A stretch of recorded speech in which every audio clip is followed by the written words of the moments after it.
bohong, nggak mau. Mungkin tetap bilang, kamu lama banget bro, aku nungguin lama loh. Tapi nggak usah pakai bumbu-bumbu, aku nungguin sahabat, bohong. Sambil nyetir, ini lampu merah di sini lama nih, biasanya sampai 2 abad. Nah ini, bohong, jangan bohong. Nggak boleh bohong dalam bercanda juga. Ya, bohong dalam Islam cuma boleh 3. 1, ketika di medan perang. Karena nggak mungkin Nabi ditanya, nanti besok belok mana wahai Rasul? Ditanya sama musuh, belok kiri atau dicegat, ya itu tidak apa-apa. Yang kedua, bohong untuk mendamaikan 2 saudara. Lagi selek nih ibu ini sama ibu ini, dibilangin, bu, dia tuh nggak benci sama ibu tau bu, dia suka nyebut kebaikan ibu, padahal mah nggak tahu ya. Tapi yang penting mereka akur, itu boleh.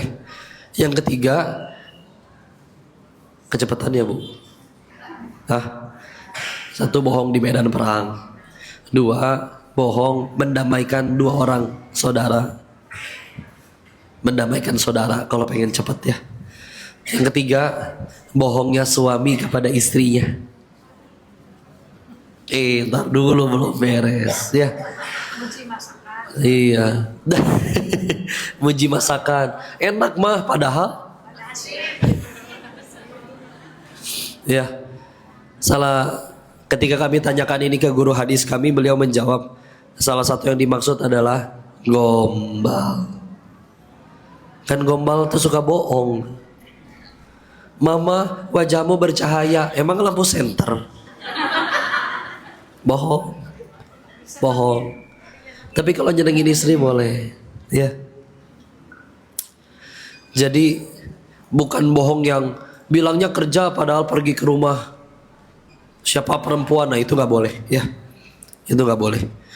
Tapi yang dimaksud tadi seperti tadi ya, gombal. Mama, wajahmu seperti rembulan, itu hinaan bu. Coba cari permukaan bulan di Google, bohak-bohak kata meteor. Jadi maksudnya kalau maksud kamu muka saya bopeng gitu, enggak, hinaan itu tuh, ya. Tapi kalau ke istri silakan, ya.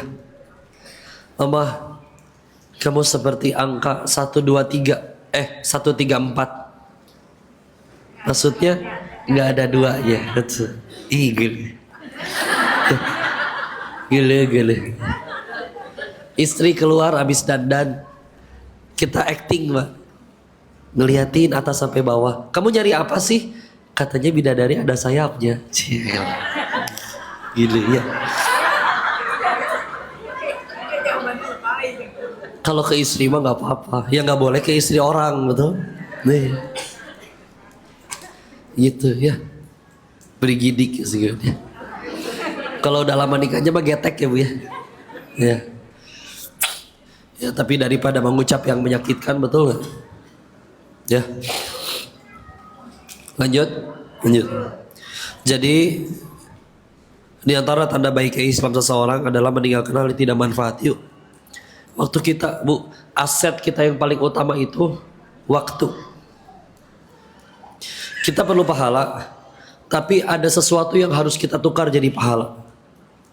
Waktu contohnya, kita bisa gunain waktu kita 1 jam untuk baca Quran, berarti kita barter waktu kita berubah jadi pahala. Ada lagi misalkan duitnya bisa diubah jadi pahala dengan cara sedekah, tapi kan buat ngumpulin duitnya juga perlu waktu. Sedangkan yang makin kesini makin habis aset kita, waktu. Jadi aslinya kalau ulang tahun itu bukan, ya iya sih umurnya mah nambah, tapi kan juga berarti bertanda makin dekat waktu kita pulang itu, ya. Makanya perhatikan, kalau ada orang yang makin sepuh, makin mudah taat, ya pantas. Karena udah, ya punten ya, udah sepuh, udah pernah ngerasa kecewa ke manusia, ke tabungan, ke harta. Dia sudah nyampe di titik, apalagi dong yang gak bisa ngecewain aku. Akhirnya dia ngejar Allah. Dan jangankan pengen bandel bu, makan emping asam urat, makan rendang kolesterol, makan beling apalagi ya. Jangankan bandel, ya Allah. ganteng, tampan, pengen jadi playboy syariah. Ya. Terus gimana mau ganti pasangan setiap hari? Akan ada harinya nanti yang muda nggak mau lagi sama dia, karena kitanya udah kisut. Ya. Jadi pasti pensiun. Ya. Pilihannya berhenti sendiri atau olah paksa untuk berhenti. Ya. Seperti itu. Hadis ketiga, ya. Ini banyak dihafal sama anak sekolah, pendek. La tagdob. La tagdob. Artinya apa? Jangan marah. Kadang suka ditambahkan di riwayat yang lain ya. La tagdob walakal. Jangan marah bagimu. Tapi lihat Imam Ibnu Rajab sampai memilih hadis ini salah satu termasuk pilar akhlak. Karena emang betul bu, orang imannya betul, dia takwa dekat sama Allah, gak nemu alasan buat marah. Mau marah apa sih? Kok dikhianatin orang, padahal orang yang mengkhianati udah sering kita tolong. Nih, satu, aslinya orang jahat ke kita, dia yang rugi. Kita balas dendam gak balas dendam, balasan dari Allah tetap ada. Jadi ngapain saya ngotorin tangan diri sendiri? Ya. Kadang suka ada yang ngeles, saya mah senang bantuin Allah kok, biar saya aja yang balas. Ya, enggak gitu. Ngeles ya. Nolongin orang jahat, dia yang rugi. Kan dia yang jahat. Masa dia yang jahat kita yang dihukum, Pak? Nggak mungkin. Nolongin orangnya malah julid, menghina, tidak balas dengan kebaikan. Ya kan kita nolongin dia bukan supaya dia cinta, tapi biar Allah cinta. Nah, satu dunia cinta, Allah benci, kita yang repot. Jadi nggak peduli. Nolongin orang tapi kelakuannya nyebelin, alhamdulillah meninggal nggak ditanya kelakuan dia, ditanya kelakuan masing-masing. Anteng. Nolongin orang dianya berkhianat, kita disakiti kok. Saya mah bakal mati, cita-cita pengen ke surga. Nabi Adam aja diusir dari surga, dosanya 1. Kita pengen ke surga, emang dosanya 1. Ya. Berarti aslinya yang paling ngalangin kita ke surga itu bukan kelakuan orang, tapi kelakuan sendiri. Allah pengen gugurin dosa kita. Gimana ibadah kita segitu-gitunya? Akhirnya dikasih fasilitas, dijahatin orang. Ada yang ngutang tapi galakan yang ngutang. Ya. Sila. Kita punten ya bu. Suatu saat ditanya, ya bu pengen ke surga, pengen. Kalau ditanya, emang punya amalan apa? Bingung bu. Mau jawab apa? Saya sholat ya Allah. Sholat mana? Sholat yang lupa rakaat wae itu. Udah zuhurnya 2:30, asarnya 5:30 gara-gara nanggung 2 episode lagi. Ya. Subuhnya sebangunnya, kadang 9:30 sekalian duha. Saya istiqomah naon, istiqomah kuliah kulhu. Kemarin ganti ge ina atau ina. Saya tadi asar rukunya, sujudnya lama kok. Rakaat ketiga karena mikir, habis ini tasyahud apa berdiri teh. Serius pengen ke surga amalannya kayak gitu.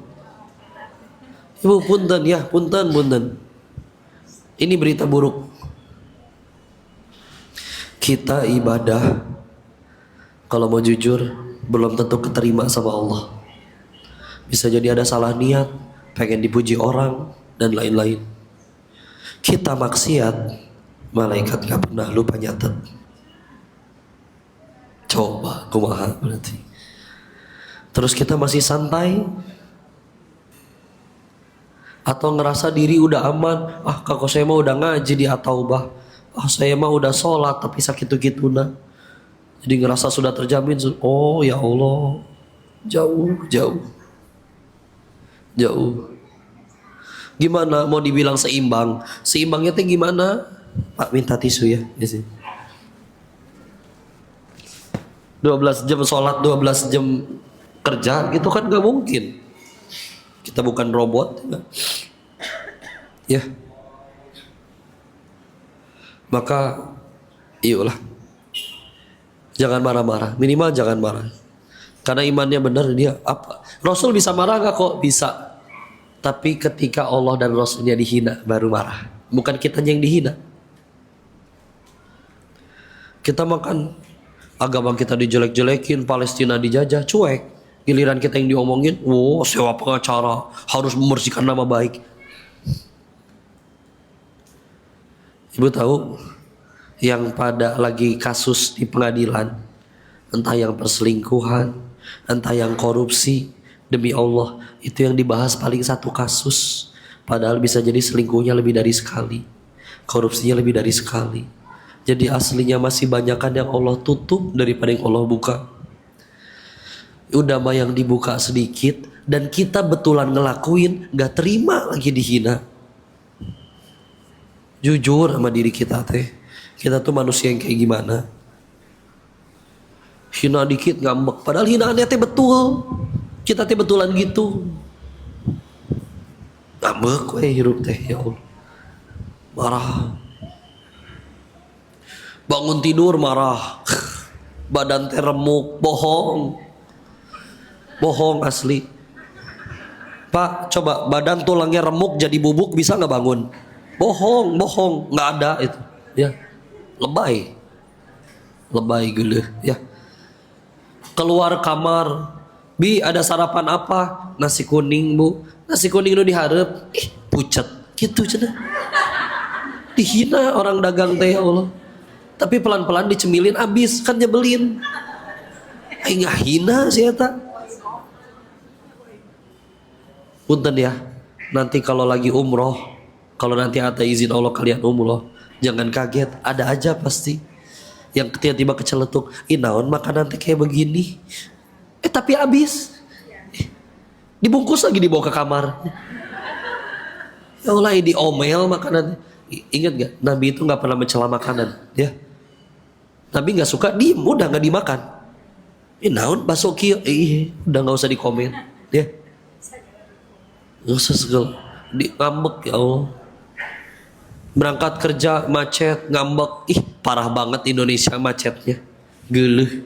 Di luar negeri nggak ada nih macet-macet kayak gini, padahal ke luar negeri juga belum pernah.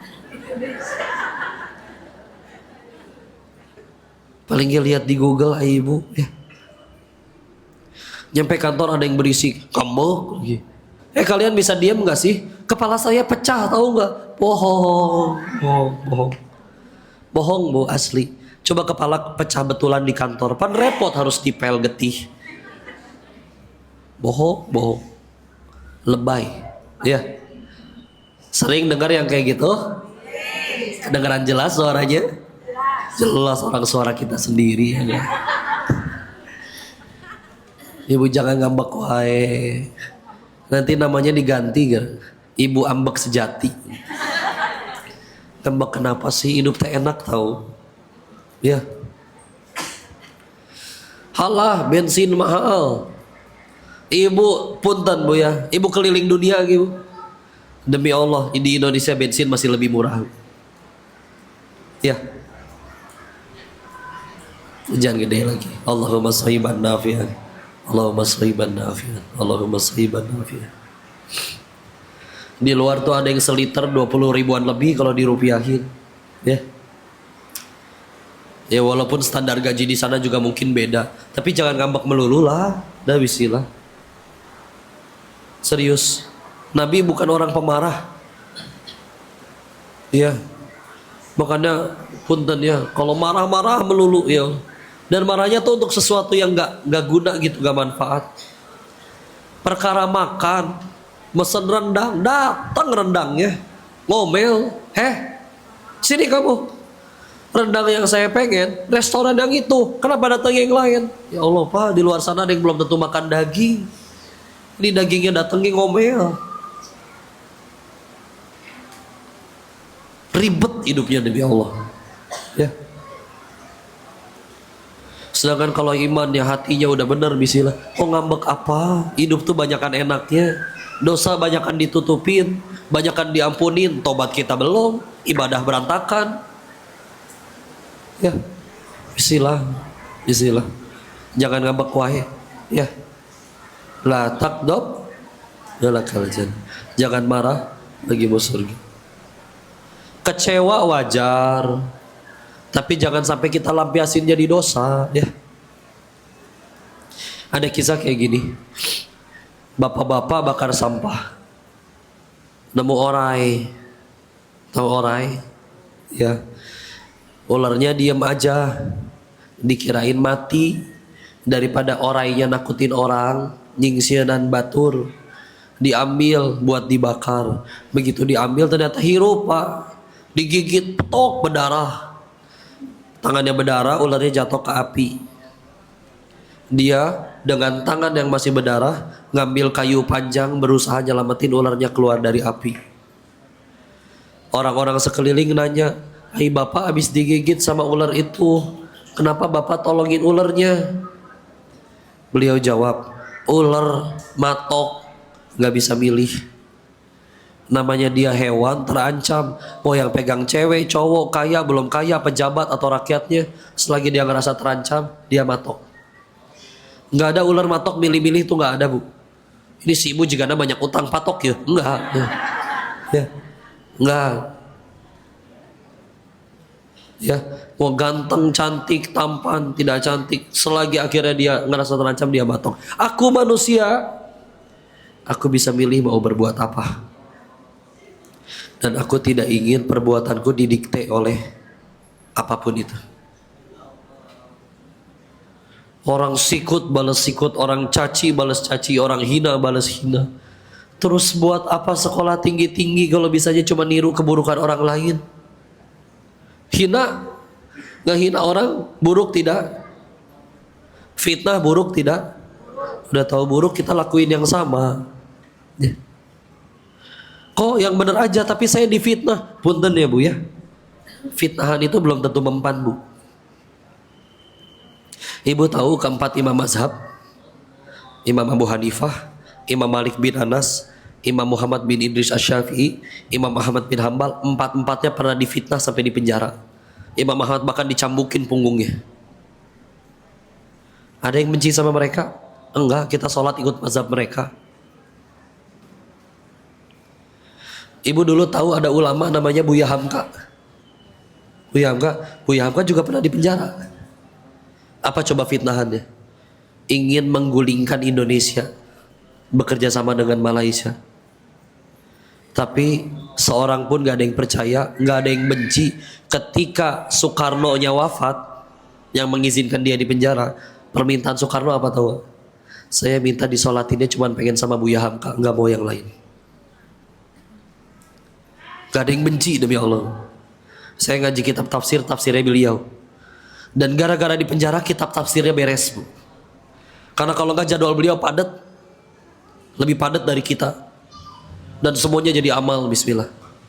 Ya, nggak akan punya waktu untuk beresin kitabnya. Gara-gara di penjara 2 tahun beres kitab tafsirnya.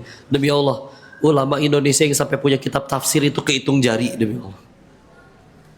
Ya, ya enggak. Orang gimana kitanya, Bu? Kita benar-benar jadi orang baik. Tahu-tahu ada yang nuduh, kamu tahu nggak, ibu itu selingkuh, tahu? Orang nggak percaya, masa iya sih? Misalkan ibu hormat sama siapa aja, coba misal Ustadz Adi misalkan ya, Ustadz Adi Hidayat ya, tiba-tiba ada yang berkata, kok tahu nggak Ustadz Adi begini dan begitu loh, bisa ditabok tuh kita. Saya nggak percaya, lu yang benar aja kalau ngomong, ya. Tapi coba kalau kita hidupnya juga ngaco, terbiasa di tempat yang tidak baik, kumpul yang tidak baik, perbuatan tidak baik, konten yang di-share tidak baik. Suatu saat ada berita miring kalau ternyata kita nyolong, kita korupsi, kita selingkuh. Orang gampang percaya, emang gitu kelakuannya udah kelihatan dari dulu. Iya kan?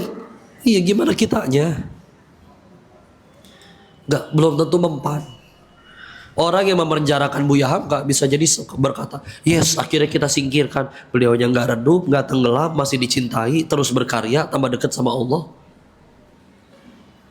Bahkan beliau heran, apa yang dilakukan musuhku?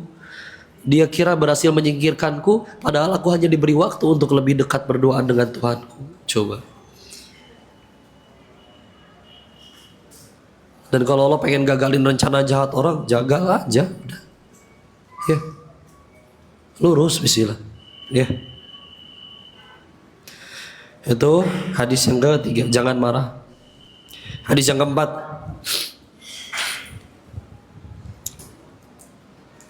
la yu'minu ahadukum hatta yuhibba ilaihi, mohon maaf, la yuhibbu ahadukum hatta yuhibba li akhihi ma yuhibbu li nafsihi. Mau langsung terjemahannya aja ya.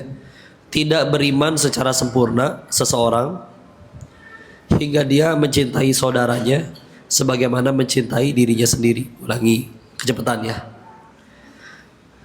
Tidak sempurna iman seseorang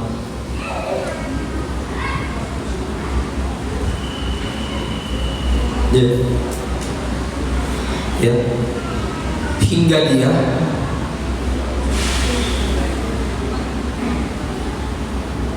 mencintai saudaranya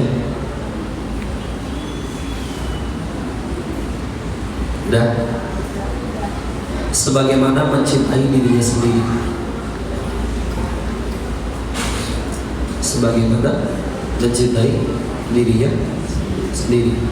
Ulangi, tidak sempurna iman seseorang sebelum atau hingga dia mencintai saudaranya sebagaimana dia mencintai dirinya sendiri. Sekali lagi, tidak sempurna keimanan seseorang hingga dia mencintai saudaranya sebagaimana dia mencintai dirinya sendiri. Jadi pengen kebaikan buat orang, di saat orang lain gak peduli rugi, gak peduli mati, yang penting aku yang untung. Beliau pengen orang lain dapat kebaikan sebagaimana, dan senang, betulan senang ketika orang dapat kebaikan sebagaimana itu seolah-olah dia yang dapat. Sedangkan kita hidup di zaman serba flexing dan yang lain-lain. Mulut bisa aja senang, wih selamat ya, pada dalam hati dongkol. Harusnya aku yang naik jabatan, harusnya aku yang.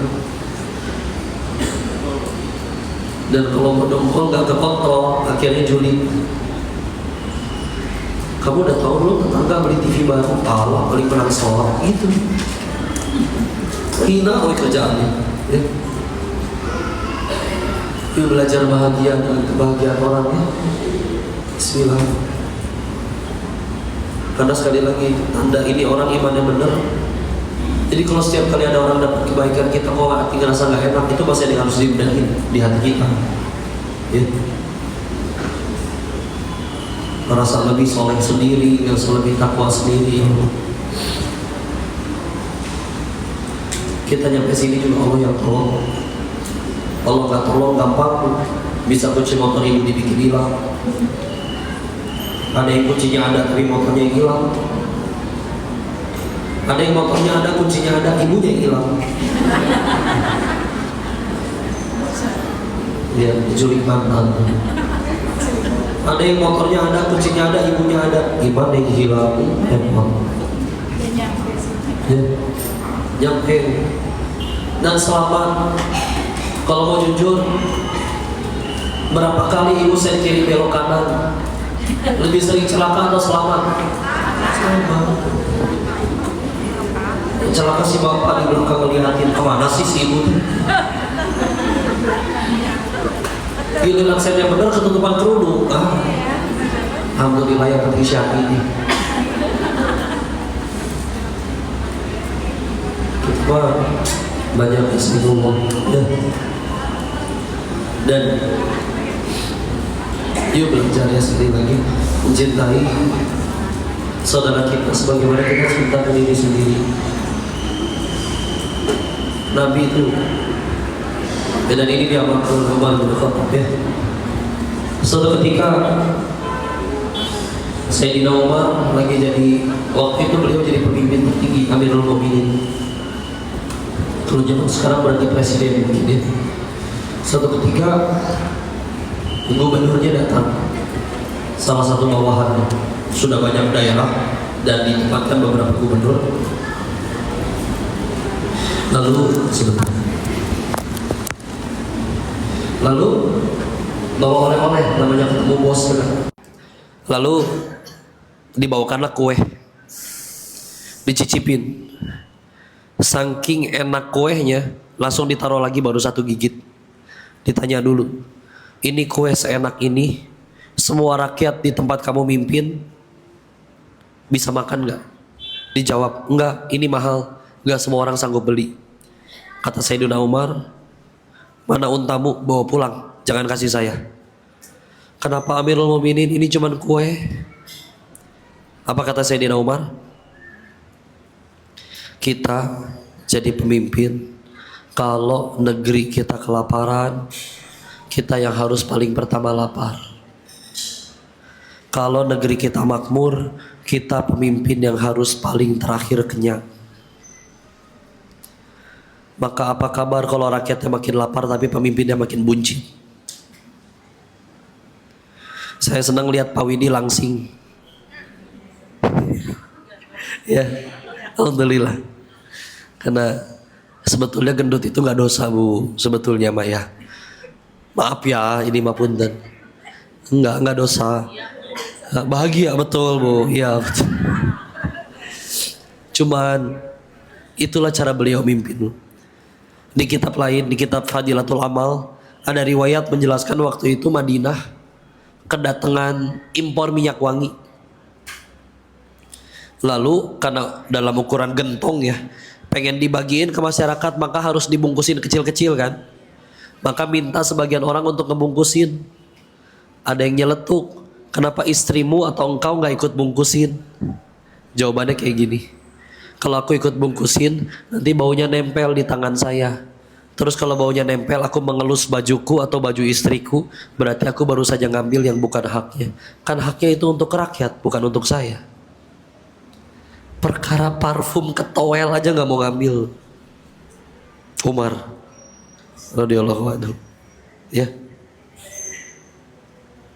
Gak usah bahas kemana-mana lah ya. Kita kadang kalau ke mall sengaja belum mandi, parfum ya, sosot taruh deui, beli enggak ya. Kok berarti nggak boleh ya kok? Kalau ada tulisan testernya boleh, karena memang buat dicoba. Tapi masa tiap hari teuing Bu? Masa habis setengah buat kita doang sama keluarga ya? Pak, jeruknya manis gak? Manis. Nggak percaya, cobain aja Bu. Oke, habis setengah kilo. Beli enggak? Ya. Begitu habis gimana Bu? Udah nyobain 8 nih Bu. Manis gak? Iya sih manis. Berarti abang jujur. Assalamualaikum. Udah we pergi. Oh gitu nih. Ya Allah, orang teh hati-hati ya. Coba lihat pemimpin Islam pernah punya pemimpin kayak gitu. Kalau kita ngelihat sejarah lagi, Madinah itu pernah paceklik, panen sepi, tapi lihatlah Masya Allah. Akhirnya Sayyidina Umar itu sampai tubuhnya menguning, kurus, karena berbulan-bulan hanya minum minyak zaitun. Padahal usaha beliau, bisnis beliau lagi jalan lancar. Tapi lihat, meskipun itu halal bagi beliau karena bisnis beliau lancar, kalau itu sekiranya bisa menyakiti umat, bikin umat suuzon, kita lapar masa pemimpin kita kenyang sendiri, beliau nggak mau. Yang jangankan yang haram, yang halal aja beliau jauhi dulu kalau itu bisa nyakitin umatnya. Makanya serius ya, ini ada kaidah tidak tertulis. Di masyarakat itu ada 4 unsur. 1 umat, 2 agnia, orang kaya, 3 ulama, 4 amir, pemimpin. Ulangi, umat, agnia, orang kaya, orang-orang kaya. Yang ketiga ulama, ya, orang-orang yang punya ilmu. Yang keempat amir, pemimpin. 2 pihak, amir dan ulama, ada aturan tidak tertulis. Pemimpin atau ulama kalau hidupnya bermewah-mewahan itu menyakiti umat. Ya. Amir, agnia, ulama, umat, ya. Makanya pun bukan nggak boleh, bukan nggak boleh. Ulama juga banyak yang kaya di zaman dulu ya. Ada contoh Imam Lais bin Sa'ad, ada Sufyan As-Sauri itu kaya. Tapi ketika mereka ditanya, kenapa engkau kaya?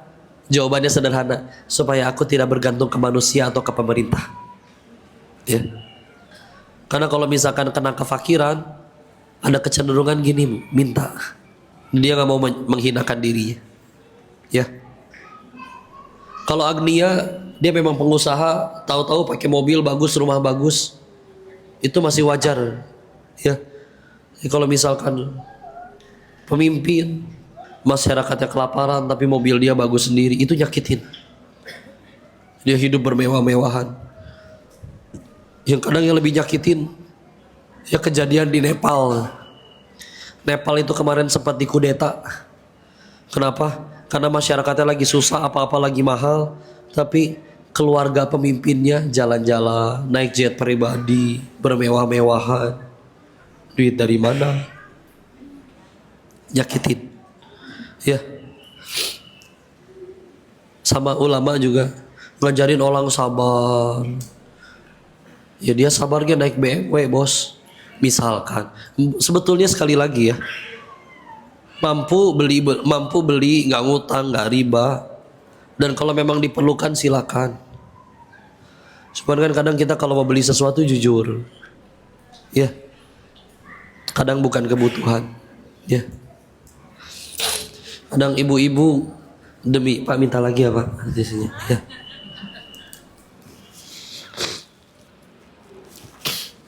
Ada namanya newing. Nenek glowing. Jadi meskipun sudah senior, tapi tetap ingin ditanam benang, pasang asbes, di pernis. Iya. Iya. Maka tidak dibutuhkan aslinya, ya.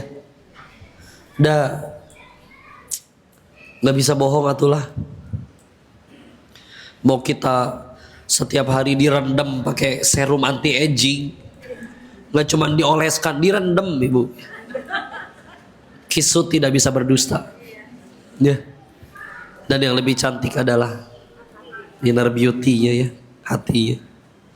Wajah cantik, hidung kayak perosotan TK, alis kayak ulet bulu.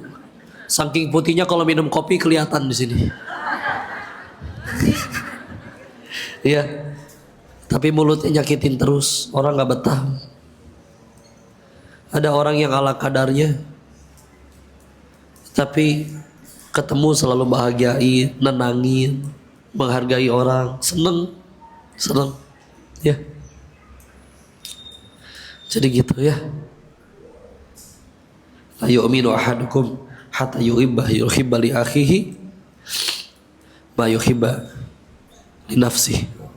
Tidak beriman, tidak sempurna keimanan seseorang hingga dia mencintai saudaranya sebagaimana dia mencintai dirinya sendiri. Pas jam 5.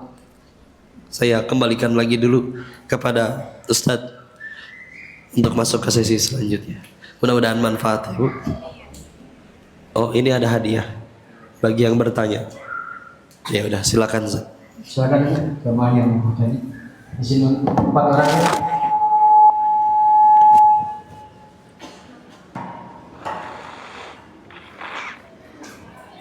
Aduh, bentar.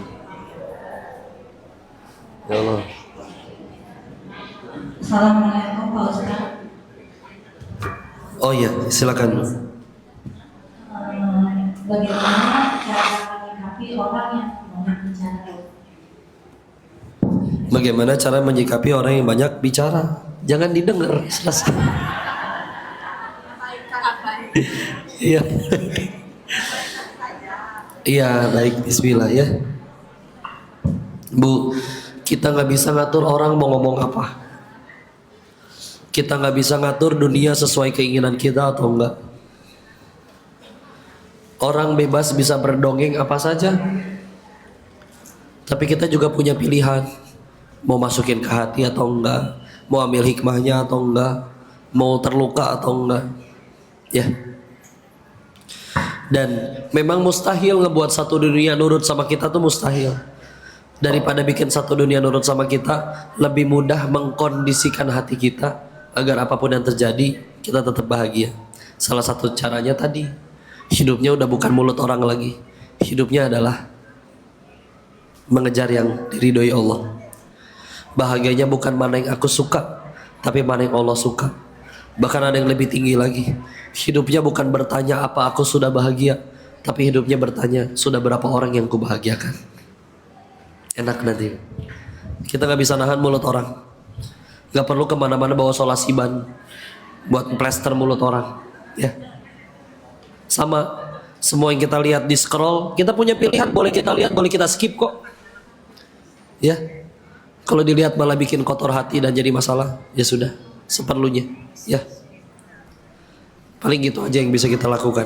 Ya. Tenang aja, alhamdulillah. Surga kita gak di mulut orang. Ya. Adanya di Allah. Allahu a'lam bishawab. Ibu, ini hadiahnya udah? Nanti ya. Sambil lanjut lagi dulu. Silakan, Bu. Assalamualaikum. Waalaikumsalam. Seandainya ada seorang suami WA sama istri orang,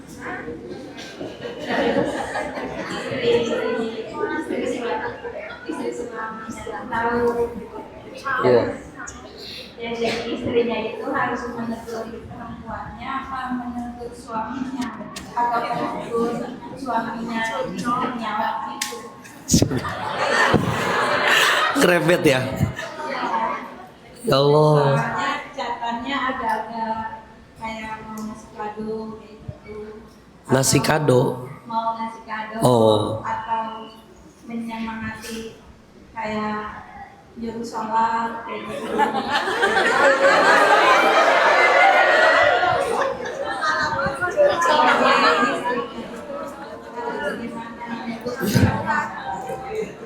Baik, pertama untuk sebentar, untuk istri yang terzolimi dulu ya. Aslinya dalam Islam yang rugi itu yang menzolimi, bukan yang dizolimi. Pahit jelas, udah dampingin dari nol, tahu-tahu dia begini dan begitu. Tapi ketahuilah, kebaikan itu satu, yaitu apapun yang bikin kita tambah dekat sama Allah. Kalau semenjak mohon maaf suaminya begitu, bikin dia jadi tambah taat, banyak tahajud, mulai ngaji, mulai ngapalin Quran, bahkan belajar dan mengajarkannya, bisa jadi surganya lebih terjamin daripada yang suaminya setia tapi kitanya lalai. Meskipun ibu kalau suaminya setia nggak usah ditanya, abang kapan selingkuh, nggak usah, jangan. Jadi bisa jadi istri yang terzolimi tadi lebih terjamin surganya daripada semua kita yang hadir di sini. Ya. Tapi tadi syaratnya bikin tambah dekat sama Allah enggak? Wajibkah menegur? Aslinya kalau mau jujur, ibu negur enggak negur, balas enggak balas, keadilan Allah akan tetap datang untuk mereka. Balasan dari Allah akan tetap datang untuk mereka. Sungguh beruntung kalau dibalasnya di dunia. Lebih repot kalau dibalasnya setelah mati.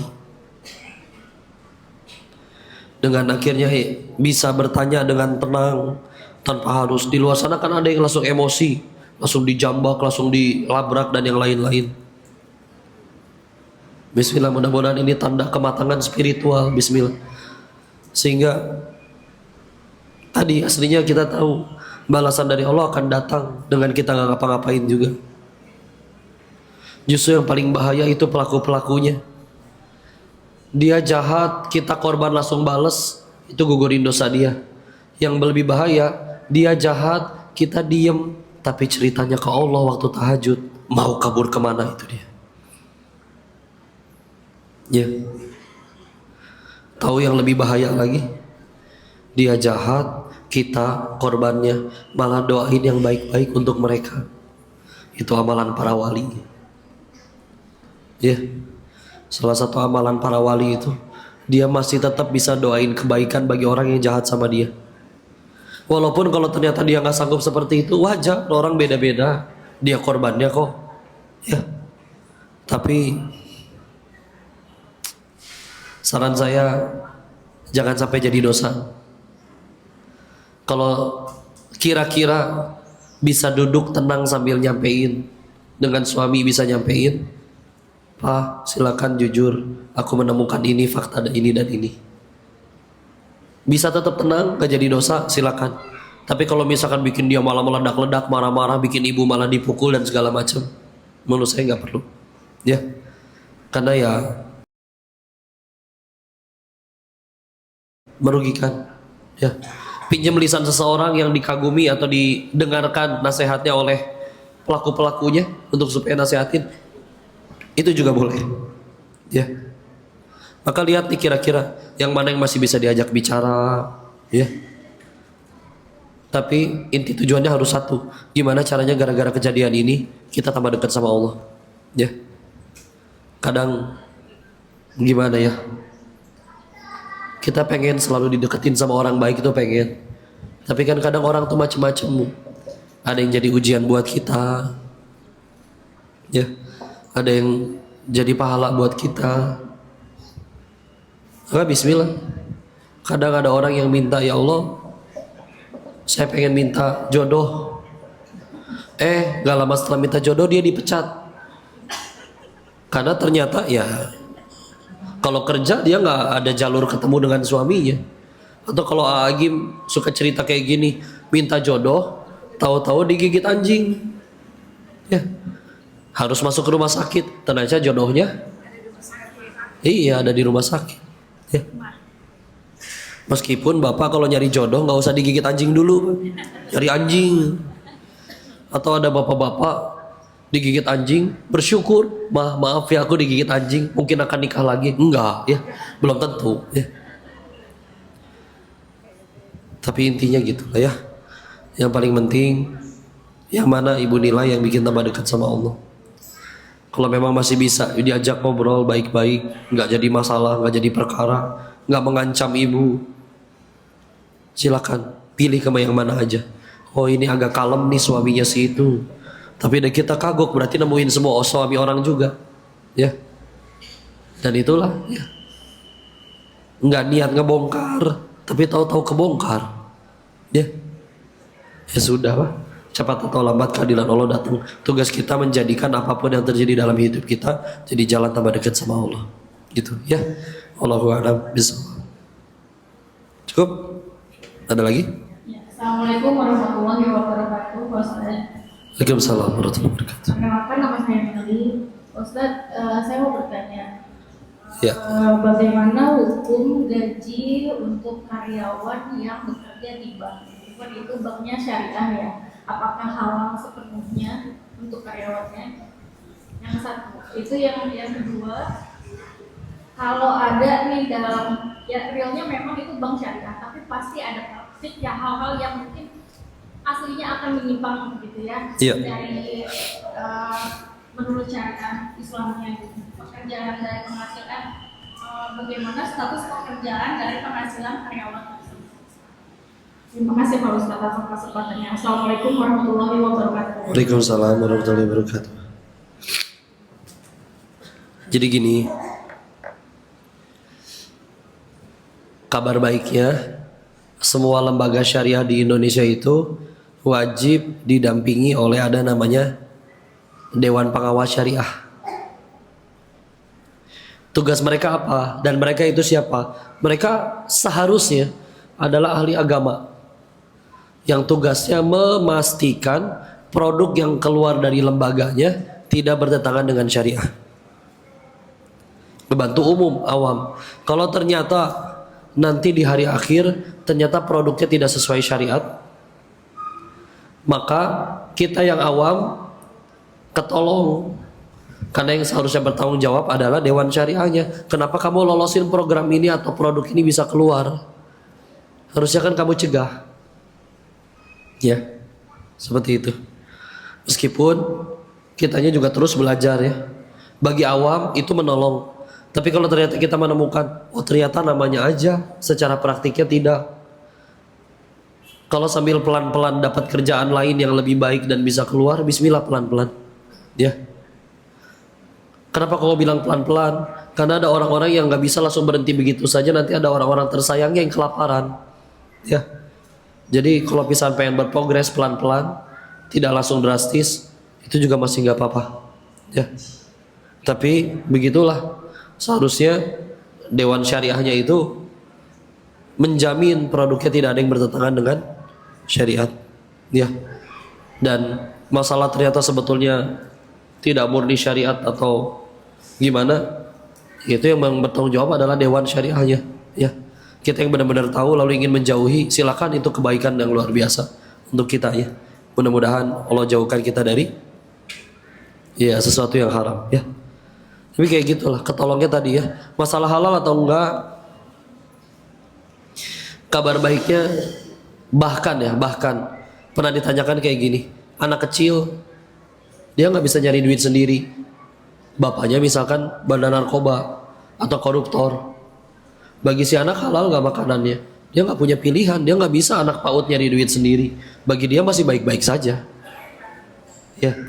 Walaupun juga suatu saat bisa jadi Allah pengen uji si bapaknya dari si anaknya, wallahu alam, terserah Allah, ya.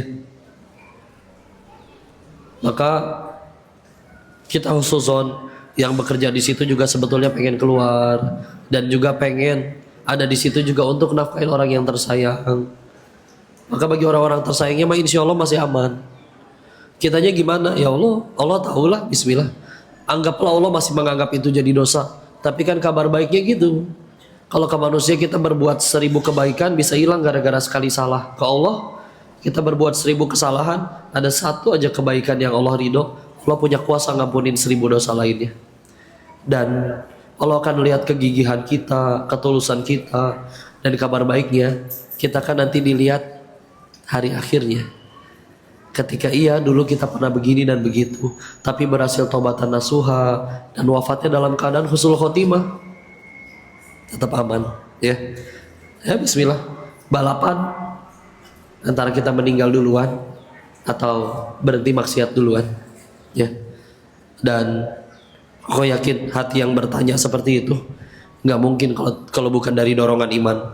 Kalau nggak mah nggak peduli mau halal mau haram, nggak mungkin nanya juga. Maka bismillah, ya, semoga Allah mudahkan urusannya, ya. Allahu a'lam bishawab. Ada tuh lagi, silakan. Assalamualaikum warahmatullahi wabarakatuh. Waalaikumsalam warahmatullahi wabarakatuh. Terima kasih atas waktunya. Saya mau bertanya. Bang. Perkenalkan dulu, saya Ibu Umi Utami. Iya. Saya mau bertanya. Saya kan sudah menjalani operasi lutut ganti sendi lutut. Iya. Tahun kemarin 2024 lutut kiri, nah 2025 bulan Juli kemarin lutut kanan. Jadi dua-duanya ini sudah ganti lututnya. Sendi lututnya tuh tempurungnya itu sendinya sudah diganti. Iya. Bukan Allah Subhanahu Wa Taala, made and buatan manusia. Iya. Nah, saya ingin sehat kok, karena saya dinas sebagai pengajar 4 tahun lagi ibu pensiun. Iya. Ingin jalan itu tidak sakit, jalan itu ingin bagus, saya ingin sehat kemana-mana. Karena dulu waktu sebelum operasi jalannya tidak pinguin, digle, nah gitu.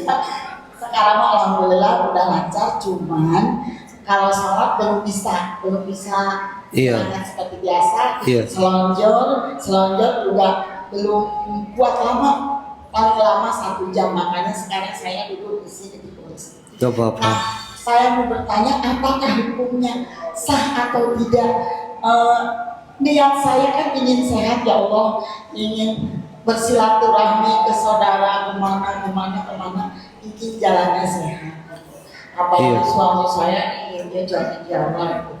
Pak Widi, Iya. ibu sudah ke majelis masjid At-Taubah yang di sana, yang di mana Pak?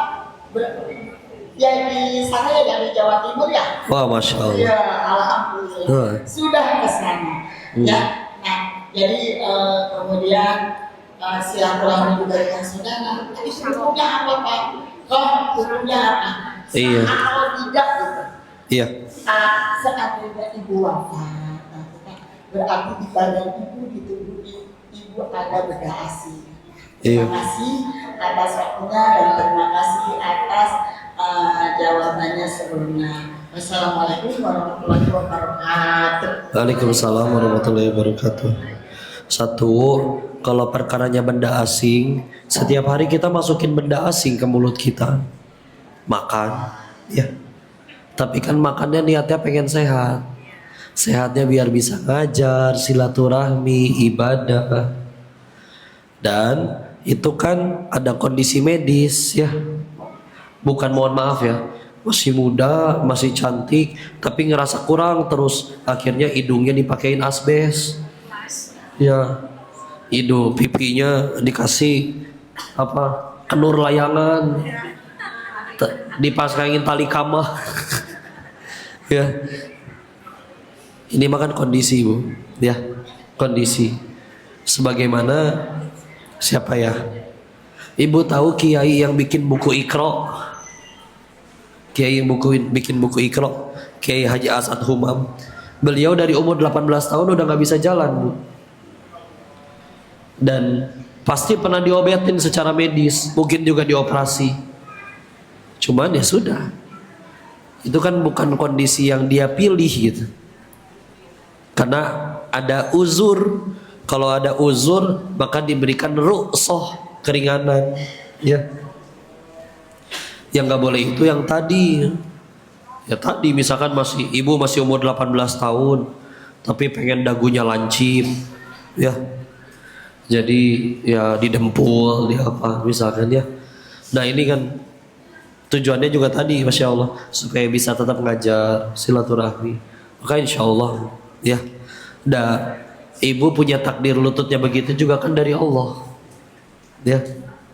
Ya perempuan juga kalau bisa pengennya sholat terus, tapi harus disuruh libur haid, nggak minta, ya.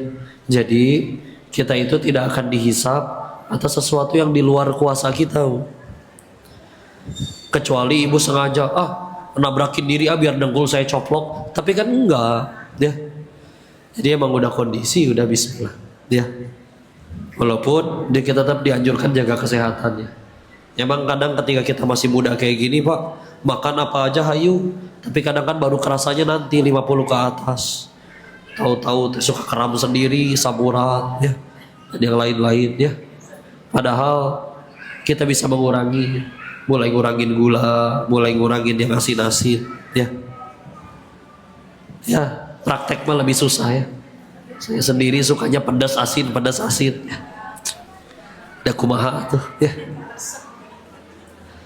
Tapi gak apa-apa, Bu, aman, ya, insya Allah. Setahun saya belajar, sejauh belajar Islam, insya Allah aman, ya. Allahu a'lam bishawab. Cukup. Oh, izin kita tutup dengan doa, ya. Ingat lagi hujan, mustajab doa.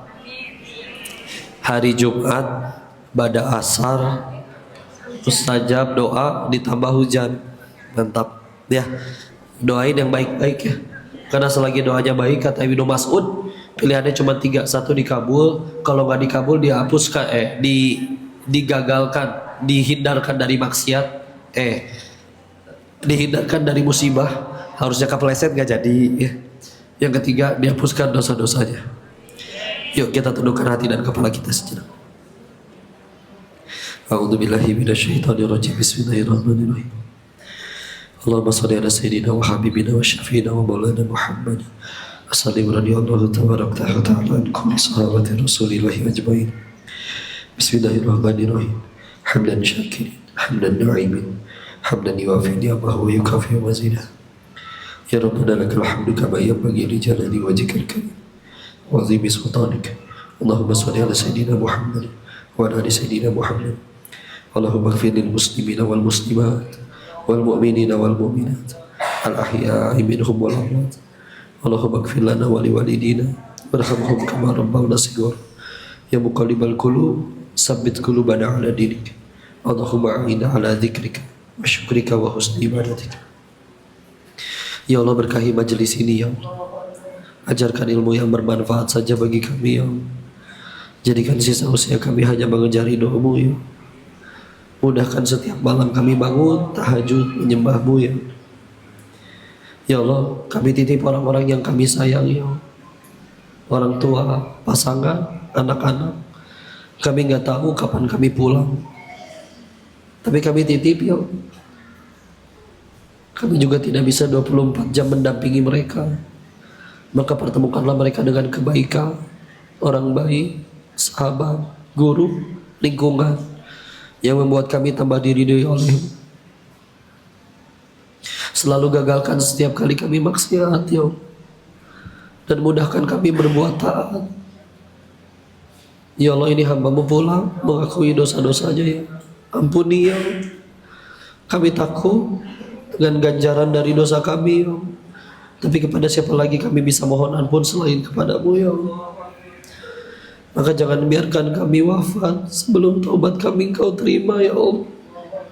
Jangan Kau biarkan kami wafat sebelum dosa-dosa kami Engkau ampuni ya Allah. Bimbing lisan kami, bimbing hati kami. Semoga selalu lurus di hadapan-Mu ya. Anugerahkan kepada kami keturunan yang solih-solihah, hafiz-hafizah, lebih habli minas solihin, lebih habli miladunka dzurriyyatan thayyibatan innaka sami'ud du'a. Rabbi la tadarni fardan wa anta khairul warithin. Rabbi ij'alni muqimas shalah min dzurriyyati rabbana wa taqabbal du'a. Allahumma inna nas'aluka ridhaka wal jannah wa na'udzubika min sakhatika wan nar. Allahumma inna nas'aluka husnul khatimah wa na'udzubika min su'il khatimah ya Allah. Ini hamba-Mu yang pasti pulang ya Allah. Izinkan kami pulang dalam keadaan husnul khatimah ya Allah. Sempatkan kami bertobat. Terima amal soleh kami yang masih jauh dari kata sempurna ya Allah. Dan izinkan kami menutup usia kami dengan ketaatan. Kami mohon kumpulkan kami kelak di surga-Mu ya Allah dengan orang-orang yang kami sayang. Kami tidak mau hanya sebentar bertemu di dunia. Kalau ada orang yang kami sayang yang belum mau sholat, belum mau menutup aurat, Engkau yang menggenggam hati mereka ya Allah, anugerahkan hidayah ya Allah. Dan izinkan kami dikumpulkan dengan orang yang kami cintai, bisa berkumpul dengan Rasul kelak di surga-Mu ya Allah. Dan izinkan kami pulang dalam keadaan sebagai hamba-Mu yang Kau ridhoi ya Allah. Rabbana atina fid dunya hasanah wa fil akhirati hasanah wa qina adzabannar. Subhana rabbika rabbil izzati amma yasifun. Wassalamun alal mursalin. Alhamdulillahi rabbil alamin.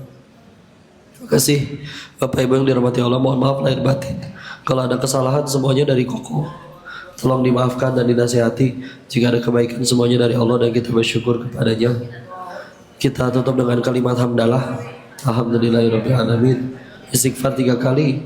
Astaghfirullahaladzim, astaghfirullahaladzim, astaghfirullahaladzim. Doa kafaratul majelis. Subhanallahumma bihamdika asyhadu an la ilaha illa anta astaghfiruka wa atubu ilaik. Billahi taufiq wal hidayah. Assalamualaikum warahmatullahi wabarakatuh. Waalaikumsalam.